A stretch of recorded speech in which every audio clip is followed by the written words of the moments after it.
Saudara, kita beralih ke Yogyakarta. Seorang lansia di Bantul terancam kehilangan tanah seluas 1.655 meter persegi karena diklaim telah menjadi milik bank yang disita dari seorang debitur karena menjadi agunan pinjaman yang sudah jatuh tempo.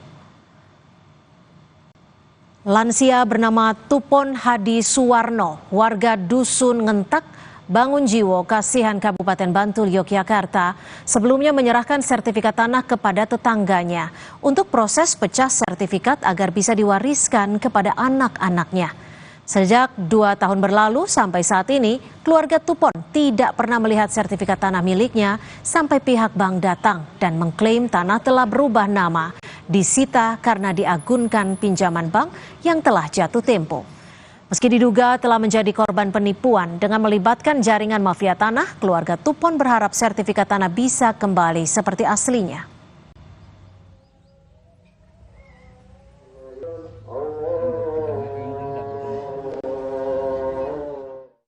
Bapak itu mencari Pak Bibit, nanyain sertifikatnya itu, gimana Pak kabarnya sertifikatnya itu, kata Pak Bibit, baru proses, Pak.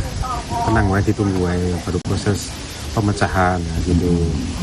Nah, selang berapa bulan kemudian pihak Bank PNM itu datang ngasih kabar kalau tanah ini udah atas nama orang lain, atas nama Indah Fatmawati.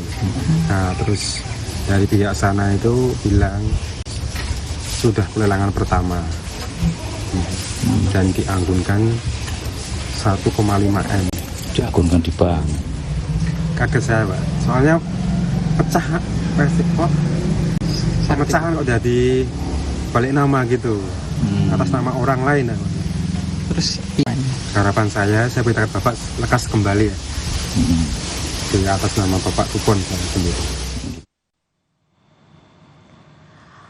Sementara menurut Kombes Ihsan, Kabid Humas Polda Daerah Istimewa Yogyakarta, Polda DIY telah menerima laporan terkait kasus lahan milik Pak Tupon di Bantul, Yogyakarta, tanggal 14 April 2025, dan saat ini masih dalam proses penyelidikan. Dan saudara, kita sudah terhubung dengan Bapak Agil Dwi Rahaja, Ketua RT sekaligus perwakilan dari pihak keluarga Tupon, serta Kakanwil BPN Daerah Istimewa Yogyakarta. Sudah ada Pak Doni Erwan Brilianto. Selamat petang Pak Doni, Pak Agil, terima kasih sudah menyempatkan waktunya di Kompas Petang hari ini. Saya akan langsung ke Pak Agil selaku Ketua RT yang juga turut membantu permasalahan yang sedang dialami Pak Tupon. Ini kalau saat ini keberadaan sertifikatnya ini berarti Pak Tupon tidak memiliki sertifikatnya ya?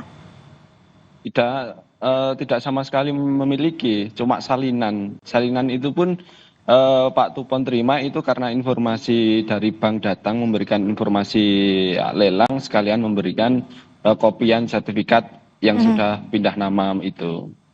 Saat memberikan sertifikat untuk pecah nama ini, pecah nama kepemilikan, itu diberikan kepada siapa?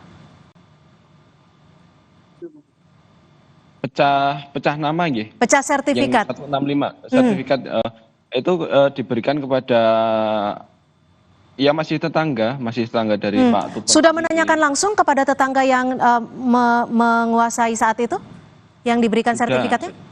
Apa penjelasannya? Sudah langsung beberapa kali menanyakan itu dalam proses, intinya dalam proses nanti ketika proses ini selesai maka sertifikat akan segera dikembalikan seperti itu. Saat itu tetangga tersebut menyebutnya proses pecah nama atau proses apa nih Pak Agil? Proses pecah kepada anak-anaknya. Jadi yang 1.655 meter persegi itu dipecah menjadi 4, 3 untuk anaknya dan 1 bagian untuk Bapak Tupon sendiri.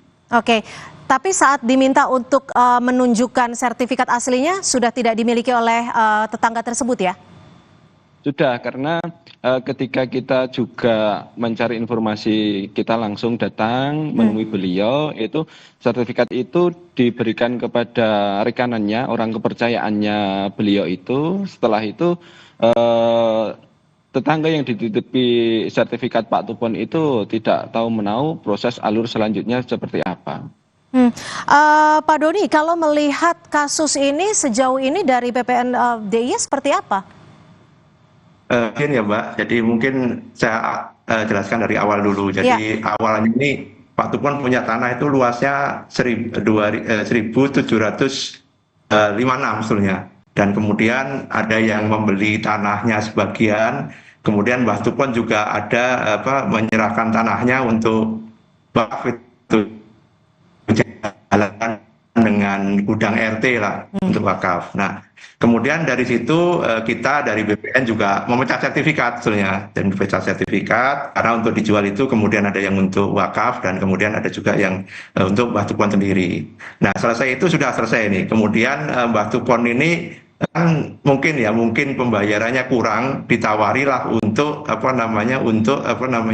pemecahan sertifikat untuk kewaris anaknya itu diurus sama yang beli yang tadi Mbak. Nah, dari situ sebetulnya kan Mbak Tupon sudah dibagi sertifikatnya menjadi 4 bidang untuk anak-anak, ya seperti disampaikan Pak Agil tadi bahwa itu ternyata beralih nama dan sekarang akan dilelang gitu Mbak. Jadi dari awal sih memang untuk sertifikat yang saat ini menjadi sengketa ini sebenarnya awalnya itu untuk dipecah menjadi waris dari anak-anak Pak Tupon. Mungkin begitu. Tapi gini Pak Doni, kalau untuk peralihan nama kepemilikan suatu sertifikat tanah, itu dibutuhkan tanda tangan dari pemilik aslinya tidak?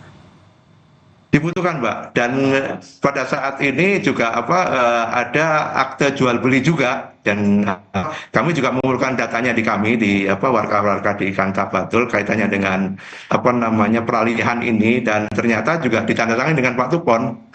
Ditandatangani dengan Pak Tupon? Iya, ditandatangani dengan Pak Tupon, dengan istrinya malahan Mbak, ininya Mbak, data di kami Mbak. Itu saat penandatanganan dilakukan di notaris atau di mana nih? Kalau jual beli itu ininya di PPAT Mbak, coba membuat akta tanah untuk jual beli untuk kasus Pak Tupon ini dilakukan di depan PPAT. Itu juga. Pak Doni, ini mohon maaf ya, mungkin bisa dikonfirmasi kepada Pak Agil, betul kalau Pak Tupon ini memiliki kesulitan dalam membaca? Betul, jadi untuk baca tulis itu memang bapak dan ibu itu memang tidak bisa.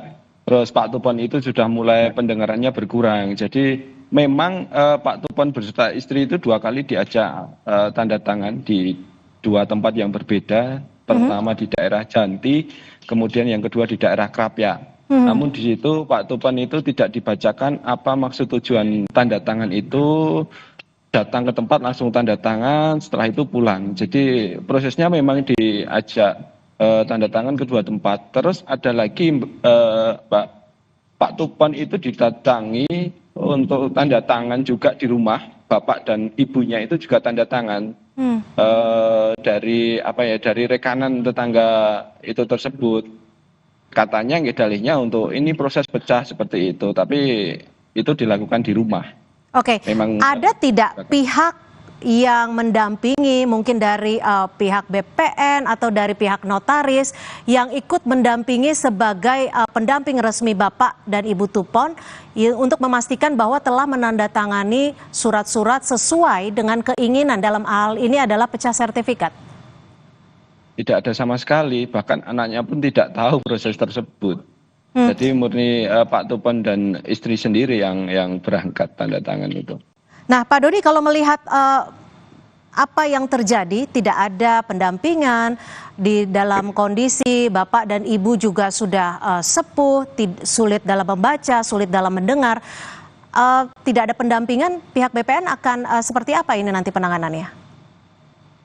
Jadi gini Mbak, kami SOP-nya ya kaitannya dengan jual beli ini adalah di PPAT, pejabat membuat akta tanah, dan saat ini kalau di SOP kami akan tanda tangan ataupun ini PPAT itu wajib membacakan atau setidaknya maksud dari tanda tangan itu disampaikan. Jadi meskipun ada kendala mungkin Pak Tupon buta huruf ataupun ini, setidaknya dengan seperti itu tidak bisa dicegah lah kaitannya dengan Pak Tupon. Dan kalau misalnya tanda tangannya dilakukan bukan di hadapan PPAT, itu menurut kami sih di luar SOP kami gitu loh. Jadi itu juga menjadi apa namanya nanti mungkin juga jadi catatan di kami karena memang kami mewajibkan untuk pembuatan akte jual beli itu dilakukan di depan PPAT dan dibacakan maksud dari tanda tangan tersebut ataupun jual beli tersebut. Seperti nah, itu, kalau Mbak. dalam kasus ini klaim dari Pak Agil berdasarkan pernyataan dari Pak Tupon tidak dibacakan di PPAT, apakah bisa diajukan gugatan? Bisa, sangat bisa, dan seperti disampaikan sudah dilakukan laporan ya kepada Polda DIY dan kita juga saat ini juga menyiapkan langkah-langkah selanjutnya lah. Pada saat ini kan akan dilakukan lelang ya oleh KPKNL dan kami akan menyurati kaitannya dengan adanya sengketa ini, dan kemudian kita juga lakukan yang mungkin nanti kita juga akan melakukan kajian terhadap sengketa ini dan akan melakukan blokir internal supaya tidak diproses di sengketa Mbak Tupon sambil kita juga akan membantu Mbak Tupon ini. Mungkin kalau begitu, dari BPR sendiri akan melakukan penelusuran khusus kasus dugaan sengketa tanah ini? Apakah akan dilakukan pemeriksaan terhadap pihak yang diduga memberikan informasi tidak benar kepada Pak Tupon? Kita juga ada kode etik untuk PPAT ya Mbak. Jadi ada yang kaitannya dengan PPAT, kita juga ada kode etik. Tapi kita sambil menunggu dengan penyelidikan dari kepolisian tadi Mbak. Jadi kita juga sama sebetulnya. Jadi kita juga akan Pak Tupon kaitannya dengan tanahnya ini, dan juga kita berusaha semaksimal mungkin lah untuk dapat membantu Pak Tupon ini. Gitu. Peluangnya untuk penanganan kasus ini untuk sertifikat tersebut bisa kembali seperti yang diharapkan oleh Bapak dan Ibu Tupon? Saya belum tahu peluangnya ya Mbak. Mungkin nanti kita juga lakukan kerjasama dengan Polda, dengan DIY, kemudian pihak-pihak dari PNM, kemudian KPKN untuk bagaimana selanjutnya, dan Pemda DIY, Pemda Bantul juga kaitannya juga dengan ini juga sangat menaruh perhatian besar untuk membantu Pak Tupon ini. Begitu Mbak, mungkin Mbak. Baik, kami terima belum kasih. bisa bicara lebih lanjut nih, masih di ini kan. Tapi untuk sementara lelang akan ditunda atau bagaimana nih Pak Kakanwil? Kami akan mengajukan surat ke KPKL untuk menunda lelang dulu Mbak. Sambil kita juga blokir, secara ini juga blokir internal kaitannya dengan sengketa ini. Begitu Mbak. Kalau Pak Doni, apa yang, mohon maaf Pak Agil, apa yang akan dilakukan pihak keluarga terkait kasus ini? Apakah ada langkah hukum lainnya? Kalau langkah hukum yang sudah dilakukan keluarga, saat ini pelaporan di Polda. Kita sudah masuk ranah lidik, sudah 2 kali. Anak dan Pak Tupon sendiri dimintai keterangan untuk konfirm pelaporan. Selanjutnya ya kita cuma ngikuti alur dari penyidikan Polda DIY saja. Seperti itu. Baik, terima kasih Pak Agil Dwi Raharja, Ketua RT sekaligus perwakilan dari keluarga Tupon di Bantul, Yogyakarta, serta Kakanwil BPN Daerah Istimewa Yogyakarta, Pak Dodi Erwan Brilianto. Terima kasih, selamat sore. Ya, sama-sama, selamat sore.